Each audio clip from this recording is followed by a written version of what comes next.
Vladimir Poutine vient de rencontrer Badra Gunba, le nouveau président de l'Abkhazie, soulignant ainsi un moment clé dans les relations entre la Russie et cette région. Cette rencontre au Kremlin n'est pas qu'un simple échange de politesse. Elle marque une étape importante pour l'Abkhazie, un territoire dont la reconnaissance par Moscou est cruciale pour sa survie politique et économique. Poutine a félicité Gunba pour sa victoire aux élections présidentielles, une élection qui, selon de nombreux analystes, reflète le soutien continu de la population abkhaze envers la Russie. Le président russe a mis en avant l'expérience politique de Gunba, qui a navigué dans un paysage compliqué, tant local qu'international, pour accéder à ce poste. Cette reconnaissance de son parcours politique par Poutine souligne l'importance de l'Abkhazie dans la stratégie russe dans le Caucase. Les relations entre la Russie et l'Abkhazie, bien que souvent sujettes à des tensions internationales, sont fondées sur des liens historiques et culturels profonds.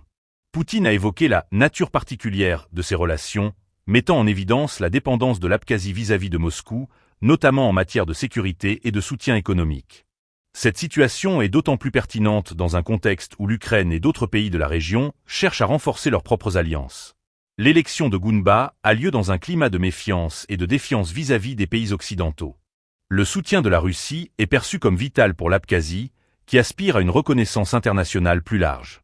La rencontre entre Poutine et Gunba pourrait donc également être interprétée comme un message fort aux adversaires de la Russie dans la région, indiquant que Moscou reste fermement engagé envers ses alliés. Ce rendez-vous au Kremlin est également une opportunité pour Gunba de présenter ses projets pour l'avenir de l'Abkhazie. Les attentes sont grandes concernant les réformes économiques et sociales qu'il pourrait mettre en œuvre, ainsi que sur la manière dont il compte renforcer les liens avec la Russie tout en naviguant dans les eaux troubles de la politique internationale. Les implications de cette rencontre vont au-delà des simples mots échangés.